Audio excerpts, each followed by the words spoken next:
मित्रों, आज हम लोग हल करेंगे नेट का पेपर जून 2012 सेकेंड पेपर। चलिए आगे बढ़ते हैं, इसमें शुरुआत करते हैं। देखिए इसमें जो पहला प्रश्न जो है थोड़ा सा और बड़ा कर देते हैं ताकि स्पष्ट रहे। किसने यह विचार व्यक्त किया, यदि तुम शांति चाहते हो तो युद्ध को समझो। तो ये विचार है B.H. लिटिल हार्ट का। निम्नांकित में से कौन भारत के प्रक्षेपास्त्र कार्यक्रम के जनक के रूप में जाना जाता है? वो हैं डॉक्टर APJ अब्दुल कलाम। विकल्प ए आपका सही होगा। तीसरा प्रश्न है, निम्नलिखित में से कौन राष्ट्रीय सुरक्षा के साधनों में नहीं लिया गया है? तो सुरक्षा के साधनों में जो नहीं लिया गया है वो है NGO, जो कि गैर सरकारी संगठन है। विकल्प डी हमारा सही होगा। चौथा प्रश्न है, किसने यह तर्क दिया था कि अंतर्राष्ट्रीय संबंधों का मुख्य विषय बुराई नहीं बल्कि त्रासदी है? वो हैं रॉबर्ट जेरबिस, जो विकल्प ए आपका सही होगा। पांचवा प्रश्न है, राष्ट्र की सुरक्षा दुविधा निम्नांकित कारण से जारी रहती है। क्यों जारी रहती है, कारण क्या है?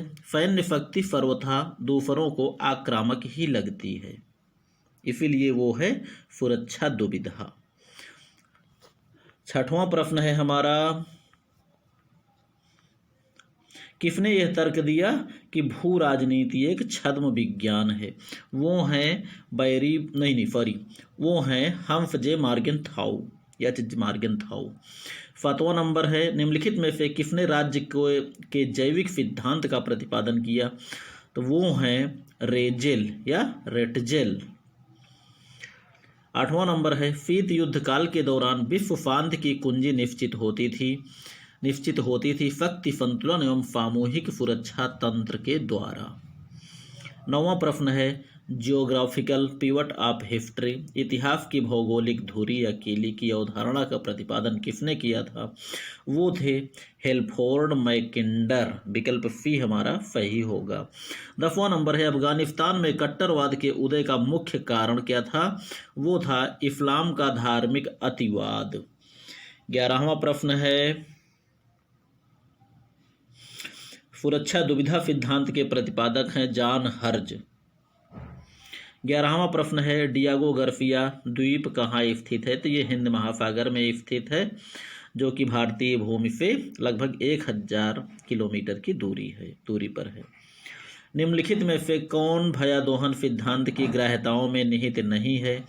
तो ग्राह्यताओं में जो निहित नहीं है वो है मुक्त अर्थव्यवस्था युद्ध के भय को विसर्जित कर सकती है। निम्नलिखित में से कौन शस्त्र नियंत्रण समझौता नहीं है? तो ये समझौता है नाटो, क्योंकि ये एक प्रकार से सैन्य संगठन है, अमेरिका गुट। 14 नंबर है, निम्नलिखित में से कौन आधुनिक राष्ट्र राज्य शक्ति का एक तत्व नहीं है? तो एक तत्व जो नहीं है वो है सामाजिक आंदोलन। इसमें क्रांतिक संहति को भी तत्व माना गया है। 15 नंबर है, जापान के फुकुशिमा नाभिकीय प्लांट में सुनामी जनित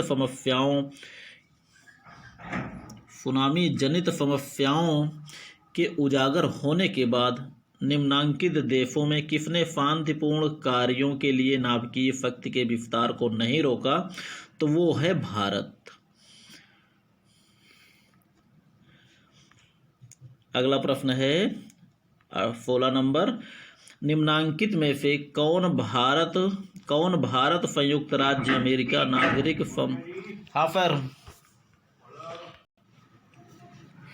निम्नांकित में से कौन भारत संयुक्त राज्य अमेरिका नागरिक नाभिकीय समझौते का परिणाम नहीं है?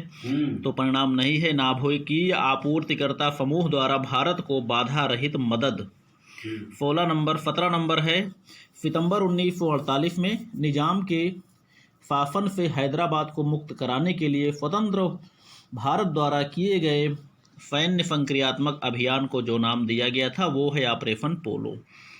18 नंबर, भारत द्वारा किस वर्ष में सशस्त्र सेना विशेषाधिकार अधिनियम बनाया? वो बनाया 1958 में। 19 नंबर, गोल्डन क्रीसेंट एवं गोल्डन ट्रायंगल संबंधित है।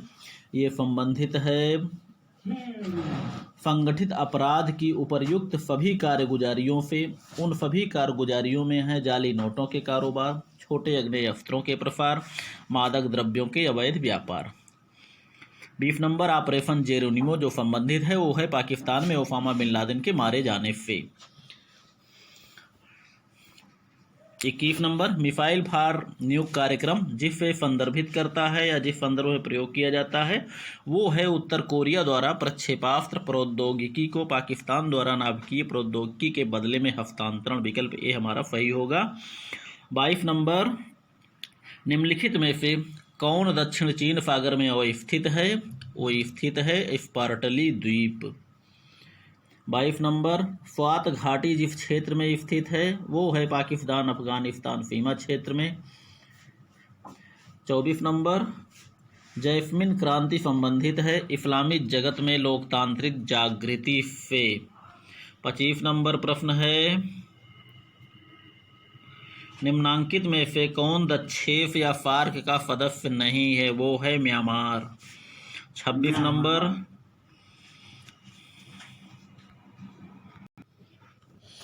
निम्नांकित में से कौन दक्षेप का सदस्य देश नहीं है? वो है म्यांमार।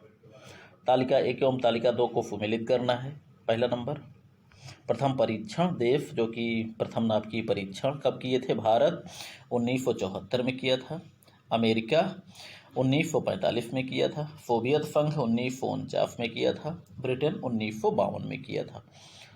आगे देखते हैं 27 नंबर निम्नलिखित तालिका एवं तालिका 2 से मिलाना है। कार्ल होफोफर ये भू राजनीति से संबंधित है, एटी महान सामुद्रिक शक्ति से संबंधित हैं, डूहेट वायु शक्ति से संबंधित है और माओ त्से-तुंग छापामार युद्ध क्रिया से संबंधित हैं। चलिए आगे आता है हमारा अगला प्रश्न 28 नंबर हस्ताक्षरकर्ता राष्ट्रों एवं उनके द्वारा हस्ताक्षरित समझौतों को सही कोड चुनते हुए सुमेलित करना है। भारत पाकिस्तान के द्वारा कौन सा समझौता हस्ताक्षरित हुआ था? शिमला समझौता। अमेरिका एवं सोवियत संघ के बीच में इनके बीच हस्ताक्षरित हुआ था फाल्ट एवं फाल्ट 2। भारत और सोवियत संघ के बीच जो हस्ताक्षरित हुआ था शांति मैत्री व सहयोग की भारत सोवियत संधि 1971 की। मिस्र इजराइल के बीच में कैंप डेविड समझौता हस्ताक्षरित हुआ था। अगला प्रश्न है 29 नंबर तालिका 1 को तालिका 2 से सुमेलित करना है। इसमें देखिए बारलेब रेखा जो कि इजराइल ने बनाया था अपनी सुरक्षा के लिए, मैजिनाट रेखा द्वितीय विश्व युद्ध में फ्रांस ने निर्मित किया था सुरक्षा के लिए, एलएसी ये भारत चीन से संबंधित हैं, एलओसी ये भारत पाकिस्तान से संबंधित है। आगे देखते हैं हम अगला प्रश्न है हमारा 30 नंबर स्टीम रोलर समरतंत्र।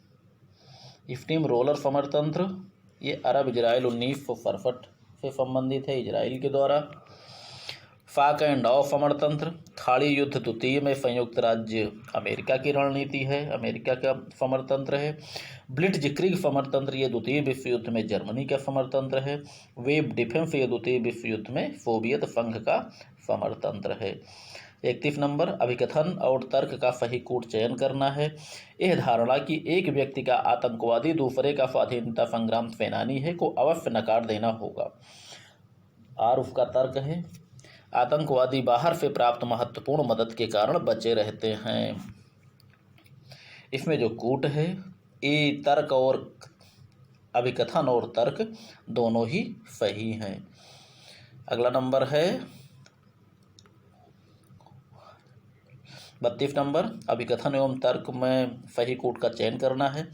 आतंकवाद निरुद्देश्य की गई हिंसा नहीं है, यह भूकंप या सुनामी जैसा प्रकृति का कार्य नहीं है जिसके सामने हम निसहाय हों। तर्क उसका क्या है? आतंकवादी और जो उनकी सहायता करते हैं उनके विशेष लक्ष्य होते हैं आतंकवादी हिंसा उन लक्ष्यों की प्राप्ति का साधन है।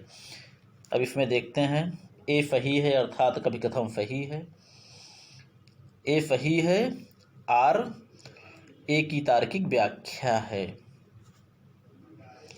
35 नंबर अभिकथन और तर्क को सही कूट चुनिए। संप्रति राष्ट्रीय सुरक्षा का तात्पर्य राष्ट्र की उस क्षमता से है जिसके द्वारा बाह्य खतरों से आंतरिक मूल्यों की रक्षा की जा सके, चाहे वे किसी भी रूप में और किसी भी दिशा से प्रकट हों। तर्क आर, खतरा छिपे हाथ में है, ना कि विदेशी हाथ में स्थित है। इसमें जो सत्य है, ए और आर दोनों सही हैं। आर ए की तार्किक परिणति है। अगला प्रश्न है हमारा 34 नंबर। अभिकथन को तर्क सुमेलित करना है। इसमें भी अभिकथन जो है, संयुक्त राष्ट्र अपने कर्तव्यों व शक्तियों का प्रसारण जारी रखेगा। तर्क क्या है? यदि एक सरकार अराजकता व शीत युद्ध में लिप्त हो, ऐसी स्थिति में संयुक्त राष्ट्र का हस्तक्षेप न्याय संगत नहीं हो सकता। कथन ए और आर दोनों सही हैं। इसमें 35 नंबर। अभिकथन एवं तर्क का सही कूट चुनिए। अभिकथन ए, जनसंख्या का दबाव एवं संसाधनों की प्रति व्यक्ति खपत ने जल को 21वीं शताब्दी में एक प्राकृतिक संसाधन मुद्दा बना दिया है। तर्क है, संप्रति पृथ्वी ग्रह पर मात्र 3% शुद्ध जल है। इसमें सी, ए और आर दोनों सही हैं, अर्थात अभिकथन और तर्क दोनों सही हैं, किंतु आर ए का कारण नहीं है। 36 नंबर। निम्नलिखित विचारकों को उनके ऐतिहासिक कालक्रम में बताते हुए प्रस्तुत कीजिए। तो जो क्रम उनका है, सबसे पहले कौटिल्य हैं, कौटिल्य के बाद एटी महान, एटी महान के बाद माओ त्से तुंग, उसके अंत में सबसे अंत में हेनरी किसिंजर। कौटिल्य महान, माओ, किसिंजर, डी विकल्प सही होगा। अगला प्रश्न है 35 नंबर। भारत में निम्नलिखित रक्षा मंत्रियों को कालक्रम के अनुसार कालानुक्रम में सही क्रम बताना है। पहले सरदार बलदेव सिंह, फिर बी के कृष्णा मेनन, फिर जगजीवन राम, अंत में फर्नांडीज। निम्नलिखित 38 नंबर। निम्नलिखित घटनाओं को कालक्रमानुसार प्रस्तुत कीजिए। इसमें जो सही घटनाक्रम है वो है पंचशील समझौता, फिर ताशकंद समझौता, फिर शिमला समझौता, फिर लाहौर घोषणा पत्र। अगला प्रश्न है हमारा 39 नंबर। निम्नलिखित में से कौन उनके प्रारंभ के क्रमानुसार सही हैं? जो प्रारंभ है यूएन, फिर उसके बाद नाम अर्थात नॉन अलाइनमेंट मूवमेंट, गुटनिरपेक्ष, वही फिर आसियान, फिर सार्क। ये क्रम से इसी क्रम में ये प्रकट हुए हैं। यूएनओ अर्थात यूएनओ, फिर गुटनिरपेक्ष आंदोलन, फिर आसियान, फिर सार्क। 39 नंबर हो गया। अगला प्रश्न है, ये हमको देख रहे हैं हम लोग 40 नंबर में। निम्नलिखित युद्धों को उस कालानुक्रम में प्रस्तुत कीजिए जिसके अनुसार वे लड़े गए। इसमें पहला है बोअर युद्ध। इसमें देखा जाए, हाँ, इसमें जो बोअर युद्ध लड़ा गया, बोअर युद्ध 16 दिसंबर 1980 से 81 तक लड़ा गया था। रूस जापान युद्ध, ये लड़ा गया था 1904 से 1905 के बीच लड़ा गया। वियतनाम युद्ध, ये लड़ा गया 1955 से 1975 के बीच। खाड़ी युद्ध द्वितीय, ये 2003 से 2011 के मध्य लड़ा गया। 41 नंबर का प्रश्न है, सैन्य विचारकों का सही कालक्रम इंगित कीजिए। इसमें फुंतजू जो हैं ये 544 से 496 ईसा पूर्व तक रहे हैं। मैकियावेली वे 1469 ईस्वी से 1527 तक। क्लाजबिट्स 1780 से 1835 तक। डूहेट 1869 से 1930 तक। ये इनका कालक्रम है। विकल्प ए हमारा सही है। 41 नंबर। 42 नंबर है, निम्नलिखित आतंकवाद से संबंधित घटनाओं को सही कालक्रम में प्रस्तुत कीजिए। इसमें 9/11 की घटना, ये 11 सितंबर 2001 को अमेरिका पर अलकायदा द्वारा हमला है। 26 अमेरिका, उसके बाद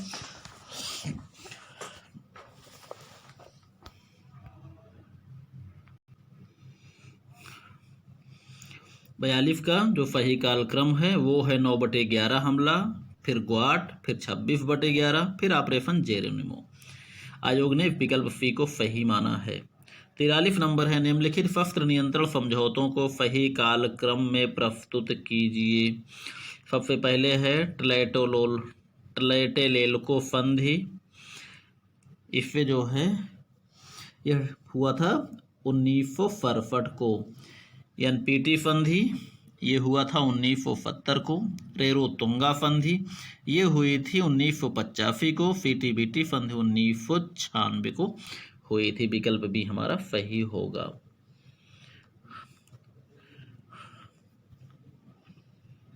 चौवालीस नंबर है, अभिकथन एवं तर्क को सही कूट चुनना है। अभिकथन ए सुरक्षा में आवश्यक रूप से वास्तविक, संभावित या ग्राह्य खतरों और चुनौतियों की अनुपस्थिति निहित होती है, चाहे वे बाह्य या आंतरिक किसी भी स्रोत से उत्पन्न होते हों। तर्क आर खतरों की ग्राह्यताएं बड़े पैमाने पर भिन्न होने के फलस्वरूप उभयनिष्ठ सादृश्य को बाधित करती हैं। ए सही है और आर ए की तार्किक व्याख्या है। 45 नंबर, अधिकथन और तर्क को कूट चुनना है। इसमें भी अभिकथन ए पाकिस्तान अपनी प्रादेशिक महत्वाकांक्षाओं को छिपाने और पश्चिम तथा मध्य एशियाई क्षेत्रों की तरफ अपनी स्ट्रैटेजिक सीमाओं के विस्तार की नीयत से अफगानिस्तान में अपनी स्ट्रैटेजिक गहराई की आवश्यकता की वकालत करता रहा है। इसका तर्क दिया गया है, वो है सुरक्षित सीमाएं और सहायक अफगानिस्तान पाकिस्तान को अपने अधिकांश सशस्त्र बलों को भारत के विरुद्ध लगाने के लिए सक्षम बना देंगे।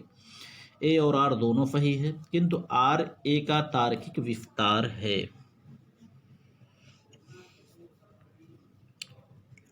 छियालीस नंबर, निम्नलिखित देशों में से कौन सा समूह गोल्डन ट्रायंगल में समाहित है? तो उसमें समाहित है म्यांमार, थाईलैंड और लाओस। 45 नंबर, कुदेता प्रदर्शित करता है सेना द्वारा सरकार का अचानक तख्ता पलट। 48 नंबर, निम्नलिखित में से कौन राष्ट्रीय सुरक्षा का मूलभूत लक्ष्य नहीं है?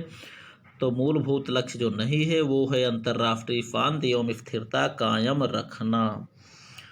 49 नंबर, कारगिल समीक्षा समिति के अध्यक्ष कौन थे? वो थे के सुब्रमण्यम। 50 नंबर, सीटीबीटी का उद्देश्य क्या है? वो है नाभिकीय हथियारों के परीक्षणों पर रोक लगाना। ये चैप्टर यहाँ पर समाप्त होता है।